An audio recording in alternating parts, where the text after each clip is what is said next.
I'm Ria Viana Austria from 46BN. Ngayon, yung K-12 kasi, sa pagkakaalam ko dyan, magdadagdag ng 2 taon sa secondary education natin. So, technically, ang idadagdag ng 2 taon, yung vocational courses nga daw, ipapakuha ng maaga sa mga bata at yung minor subjects na pang college.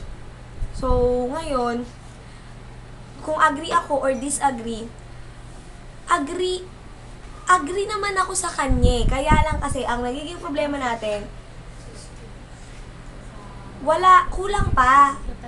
Walang preparasyon, kulang sa preparasyon, di ba?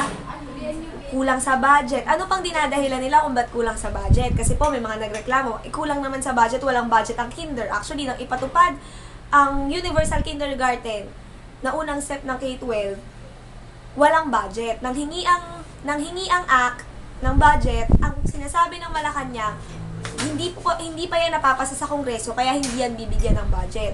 So, medyo alanganin tayo doon dahil alam naman natin, nasa kasaysayan naman, na hindi talaga gagana ang isang proyekto nang wala kang pera.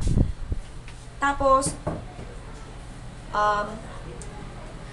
reaction ko nung ipatupad, nagulat ako eh. Actually nga, nagulat ako. Tapos, hindi talaga ako pabor kasi nga ang dami pang kulang. For example, dalawang buwan lang nag-training ang teachers, April at May.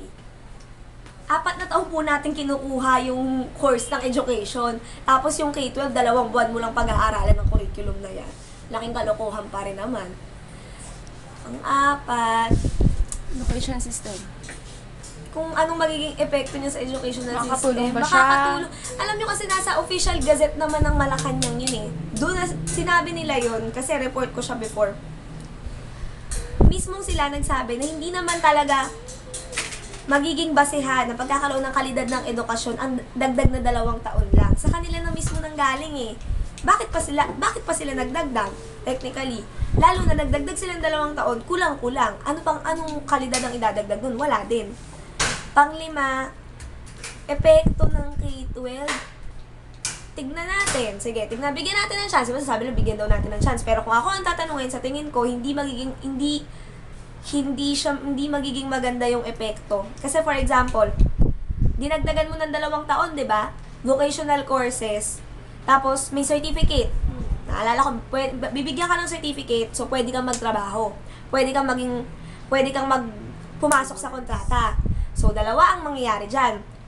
Una, yung estudyante, high school, syempre, pwede na pala ako magtrabaho, ba't pa ako magka-college? Ang dami mo nga manggagawa, bawas naman ang guru mo, bawas ang teachers, ang nurse mo, doktor, lawyer. Pangalawa, palalalain lang po niya yung sitwasyon ng contractualisasyon.